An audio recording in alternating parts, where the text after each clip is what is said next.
Good morning, all of you.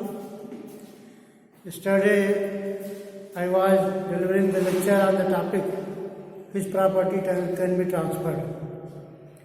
हम आपको कौन सी संपत्ति अंतरित की जा सकेगी इसके बारे में हम आपको पढ़ा चुके हैं। तो इस पर एक जो है प्रश्न बनता है, which property can be transferred, which property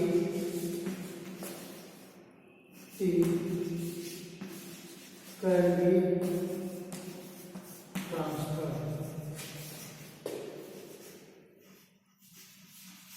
under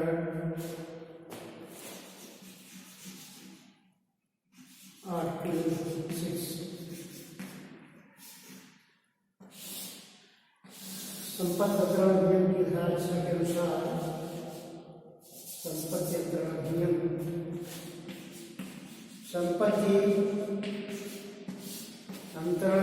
के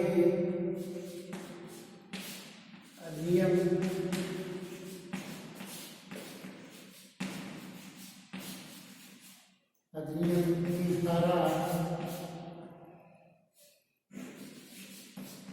6 के अनुसार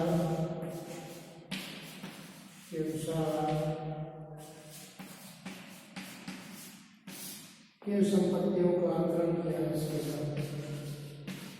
किन संपत्तियों का अंतरण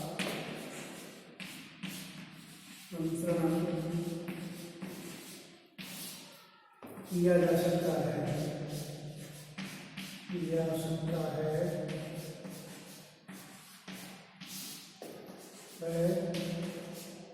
विवेचना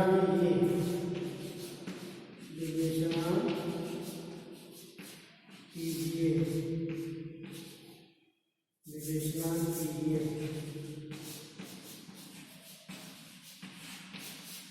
तो यह बहुत महत्वपूर्ण प्रश्न है, एग्जाम में हमेशा पूछा जाता है। तो which property can be transferred under section 6 of Transfer of Property Act. Which property can be transferred under section 6 of Transfer of Property Act? संपत्ति अंतरण अधिनियम की धारा 6 के अनुसार किन संपत्तियों का अंतरण किया जा सकेगा। इस पर एक महत्वपूर्ण प्रश्न बनता है जिसको कि हम पढ़ा चुके हैं। तो prepare a notes on this topic and learn. इस पर एक नोट्स बना के इसको याद कर लीजिए कि हमेशा लगभग पूछा जाता है परीक्षा में। आगे हम आज पढ़ाएंगे अंतरण करने के लिए सक्षम व्यक्ति। संपत्ति अंतरण करने के लिए कौन व्यक्ति सक्षम है।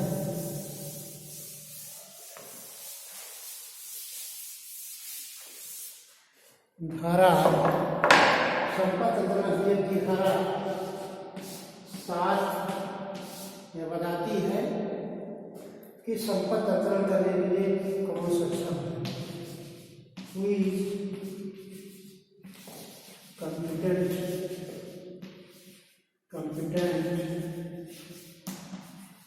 to do transfer। संपत्ति अंतरण करने के लिए संपत्ति अंतरण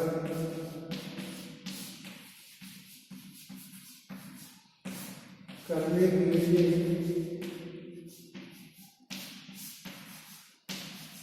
लिए कौन सक्षम है,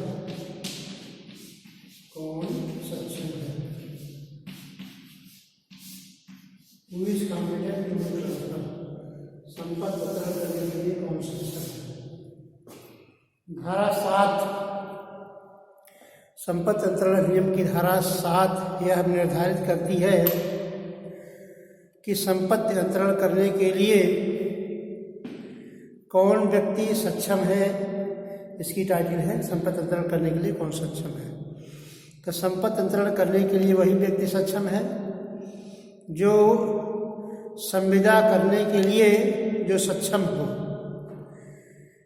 अर्थात ऐसा व्यक्ति जो संविदा करने के लिए सक्षम है वह संपत्ति अंतरण करने के लिए सक्षम है, तो वह संपत्ति का अंतरण कर सकता है जो कि संविदा करने के लिए सक्षम हो, जो अंतरण करने के लिए सक्षम आयु का हो। तथा यदि वह व्यक्ति सक्षम नहीं है, अर्थात आयु के कारण या किसी निर्योग्यता के कारण, तो वह व्यक्ति किसी व्यक्ति द्वारा अंतरण करने के लिए प्राधिकृत हो। और ऐसा अंतरण सशर्त हो सकता है, बिना शर्त के हो सकता है, या भागता हो सकता है, या आत्यांतिक रूप से हो सकता है। तो सवाल उठता है कि संविदा करने, संपत्ति का अंतरण करने के लिए कौन सक्षम है। संपत्ति अंतरण अधिनियम की धारा 7 यह निर्धारित करती है कि जो व्यक्ति संविदा करने के लिए सक्षम है वही व्यक्ति संपत्ति अंतरण करने के लिए सक्षम है, जो कि किसी अधिनियम में द्वारा यह निर्धारित किया गया है। तत्समय प्रवृत्त किसी अधिनियम द्वारा जो सक्षमता की आयु भेद करता है कि संपत्ति अंतरण करने के लिए कौन सक्षम है, उस अनुसार व्यक्ति संपत्ति अंतरण करने के लिए सक्षम माना जाएगा। यहाँ पर जो है संपत्ति अंतरण करने के लिए कौन व्यक्ति सक्षम है, सवाल उठता है। तो संपत्ति अंतरण करने के लिए वही व्यक्ति सक्षम है जो कि भारतीय संविदा अधिनियम की धारा 10 के द्वारा जो योग्यता दी गई है, निर्धारित की गई है, उसको पूरा करता है। भारतीय संविदा अधिनियम इंडियन कॉन्ट्रैक्ट एक्ट 1872 की सेक्शन 10 में बताया गया है कि कौन व्यक्ति संविदा करने के लिए सक्षम है। संविदा करने के लिए वही व्यक्ति सक्षम है जो कि अवयस्क न हो। A person is not minor, जो अवयस्क न हो। दूसरी शर्त है who is not on sound mind, the person who is not on sound mind, जो कि विकसित व्यक्ति न हो, जो अवयस्क न हो,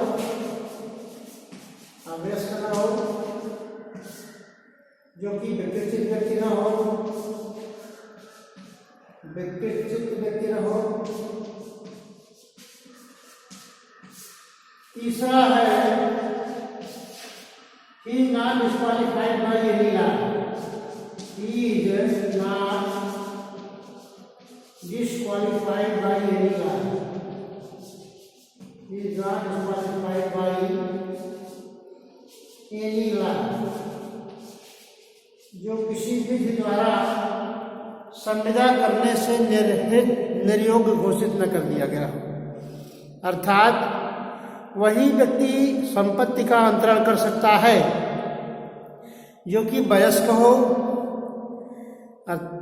अवयस्क न हो, अर्थात वयस्क हो, और जो अस्वस्थचित्त न हो, अर्थात वह स्वस्थचित्त हो, और जिसे कि किसी विधि द्वारा जो है संपत्ति अंतरण करने से निर्योग्य घोषित न किया गया हो, अयोग्य घोषित न किया गया हो। तो ऐसा व्यक्ति section 10 of Indian Contract Act, he can do transfer, he can do contract to the other parties.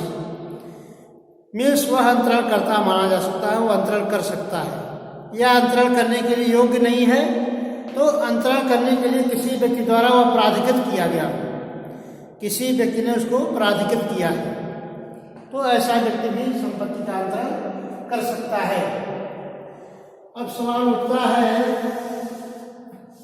कि माइनॉरिटी का निर्धारण कब कोई व्यक्ति वयस्क समझा जाता है, कब कोई व्यक्ति वयस्क समझा जाता है। इसके लिए इंडियन मेजॉरिटी एक्ट, इसके लिए इंडियन मेजॉरिटी एक्ट की धारा कौन व्यक्ति समझा करने के लिए सक्षम है, इसके लिए वयस्क कब माना जाता है। इसके लिए एकदम Indian majority act, Indian majority act 1875 की धारा 3 निर्धारित करती है कि कब कोई व्यक्ति संविदा करने के लिए सक्षम माना जाता है, कब कोई व्यक्ति अंतरण करने के लिए सक्षम माना जाता है। जो संविदा करने के लिए सक्षम होगा वही अंतरण करने के लिए भी सक्षम होगा। तो धारा 3 है इंडियन मेजॉरिटी एक्ट 1875 की धारा 3 निर्धारित करती है, ऐसा व्यक्ति जिसने कि 18 वर्ष की आयु पूरी कर लिया है, जिसकी की आयु 18 वर्ष से कम न हो, means he is not less than 18 years, वह 18 वर्ष से कम आयु का न हो, ऐसा व्यक्ति जो है संविदा करने के लिए सक्षम है, वह व्यक्ति अंतरण करने के लिए सक्षम माना जाता है। कि एज कम से कम उसकी एज जो है 3 ईयर से कम नहीं होनी चाहिए, 18 वर्ष से कम आयु का नहीं होना चाहिए। इसमें ऐसा निर्धारित की गई है court of Wars act, court of Wars act, court of Wars act, court of Wars act 1890, इसको कहा जाता है संरक्षक एवं प्रतिपाल्य अधिनियम, संरक्षक एवं प्रतिपाल्य अधिनियम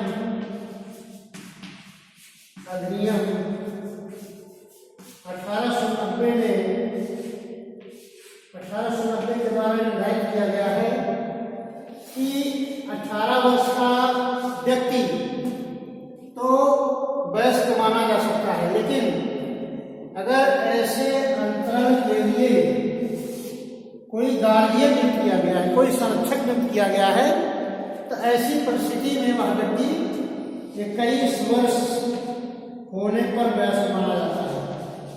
21 वर्ष पूर्ण होने पर वयस्क माना जाता है, अर्थात उसकी आयु 21 वर्ष से कम नहीं होनी चाहिए।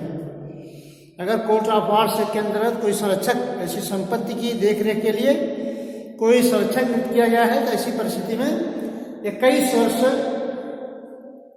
वर्ष का व्यक्ति जो है उसमें वयस्क माना जाएगा। तो यहाँ पर इंडियन मेजॉरिटी एक्ट में बताता है कि 18 वर्ष से का व्यक्ति जो है वयस्क माना जाता है, लेकिन इसके लिए कोई संरक्षक नियुक्त किया गया है कोर्ट ऑफ वॉर्स एक्ट 1890 के अंतर्गत, तो 21 वर्ष पूर्ण होने पर वह व्यक्ति वयस्क माना जाएगा। ठीक है। तो व्यक्ति अगर माइनर है तो माइनर व्यक्ति क्योंकि संविदा कर नहीं सकता, माइनर व्यक्ति क्योंकि संविदा कर नहीं सकता, क्योंकि कहा गया है कि minor contract is wide, minor contract is wide, minor contract is wide, अवैध के द्वारा किया गया अंतरण या अवैध द्वारा किया गया संविदा शून्य होती है। प्रारंभ माइनर कंट्रैक्ट इज वाइड एब इनिशियो कहा जाता है, माइनर कंट्रैक्ट इज वाइड एब इनिशियो, अवैध के द्वारा किया गया करार प्रारंभतः शून्य होता है, अवैध के द्वारा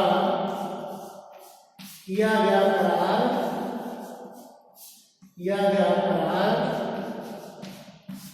प्रारंभतः शून्य होता है। अभ्यास द्वारा माइनर कंट्रैक्ट अभ्यास द्वारा किया गया की गई संविदा जो है, अभ्यास द्वारा की गई संविदा जो है प्रारंभतः शून्य होता है, संविदा प्रारंभतः शून्य होता है, प्रारंभतः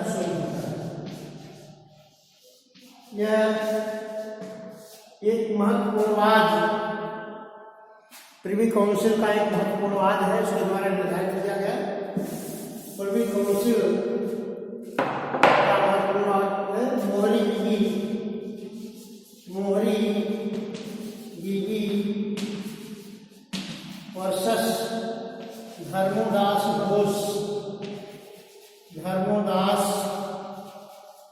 घोष के बाद में 1903 में प्रिवी काउंसिल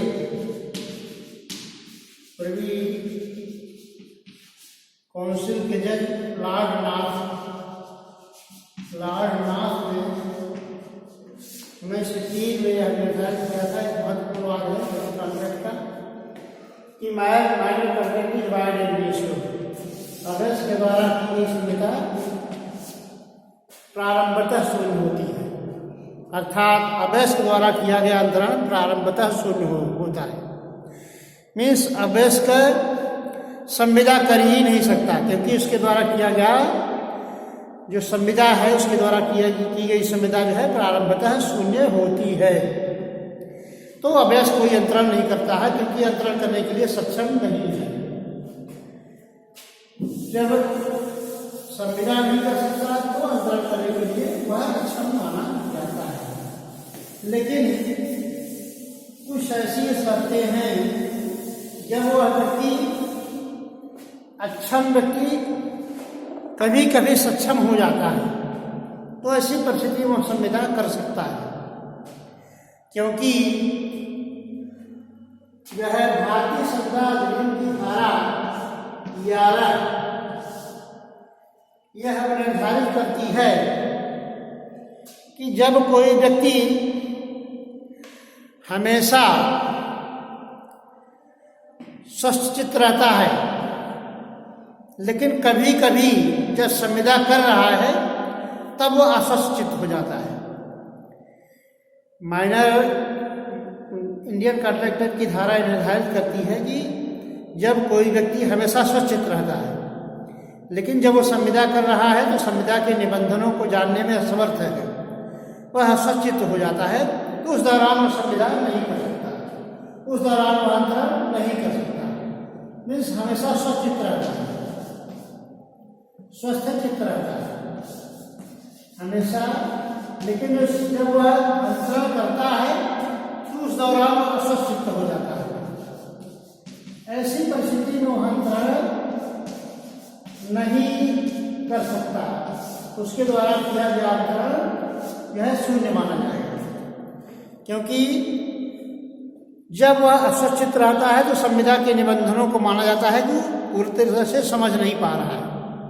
संविदा के जो निबंधन लगाए गए हैं, संविदा में शर्तें लगाई गई है, उसको जानने में असमर्थ माना जाता है। तो इसी परिस्थिति में इसके द्वारा किया गया अंतरण शून्य होगा। लेकिन कॉन्ट्रैक्ट की धारा 12 निर्धारित करती है, जब कोई व्यक्ति हमेशा या बीच में अंतराल में अस्वस्थचित्त रहता है, लेकिन वह जिस समय अंतरण कर रहा है या जिस समय संविदा कर रहा है वह उस समय स्वचित्त हो जाता है। अगर उन अंतरालों में जिस समय वह अंतरण कर रहा है उस दौरान स्वचित्त हो जाता है, उस दौरान वह संविदा के निबंधनों को जानने में पूरी तरह से समर्थ हो जाता है, तो ऐसी परिस्थिति में वह संविदा करने के लिए सक्षम माना जाता है। ऐसी परिस्थिति में संविदा करने के लिए सक्षम माना जाता है और इसके द्वारा किया गया अंतरण वैध माना जाएगा। पहला तो आयु के आधार पर कि अगर वह माइनर है तो माइनर कॉन्ट्रैक्ट नहीं कर सकता, क्योंकि माइनर कॉन्ट्रैक्ट इज वाइड है विनिशियो। अबेस के द्वारा की गई संविदा जो है प्रारंभतः शून्य होती है, और उसके लिए हमने बताया कि 18 वर्ष का व्यक्ति वयस्क माना जाता है, लेकिन जब कोर्ट ऑफ वार्ड्स की नियुक्ति हो ऐसा व्यक्ति 21 वर्ष पूर्ण होने पर वयस्क माना जाएगा। और दूसरी शर्त है स्वचित्त। अस्वस्थचित्त व्यक्ति है तो संविदा नहीं कर सकता। अस्वस्थचित्त व्यक्ति जो है वह कॉन्ट्रैक्ट नहीं कर सकता, वह अंतरण करने के लिए अक्षम माना जाता है। लेकिन यह जो है संविदा अधिनियम की धारा 10 कहती है कि अगर माइनर है और साउंड माइंड है तो उसमें वह संविदा नहीं कर सकता है। लेकिन धारा 11 निर्धारित करती है कि मान लीजिए हमेशा स्वचित रहता है, लेकिन जिस समय वह संविदा करता है, अंतरण करता है, उस समय अस्वचित हो जाता है तो संविदा नहीं कर सकता है। धारा 12 यह बताती है कोई भी व्यक्ति जो हमेशा अस्वचित रहता है, लेकिन जिस समय अंतरण कर रहा है या जिस समय संविदा कर रहा है उस समय स्वचित हो जाता है तो उन अंतरालों के दौरान उसके द्वारा किया गया अंतरण वैध माना जाएगा। तो कोई भी व्यक्ति स्वचित है और वयस्क है वो संविदा कर सकता है, अंतरण कर सकता है। यदि अवयस्क है, अस्वचित है तो अंतरण करने के लिए सक्षम नहीं माना जाता है।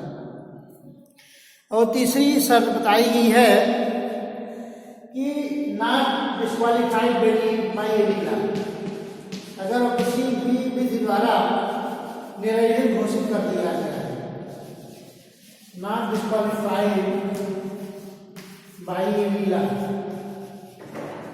किसी भी विधि द्वारा उसको निरर्थ घोषित कर दिया गया है, तो उस समय जब वह अयोग्य है, किसी भी विधि द्वारा निर्योग्य है, तो ऐसी परिस्थिति में वह अंतरण करने के लिए सक्षम नहीं माना जाता है। The next lecture I will deliver tomorrow. Thank you very much.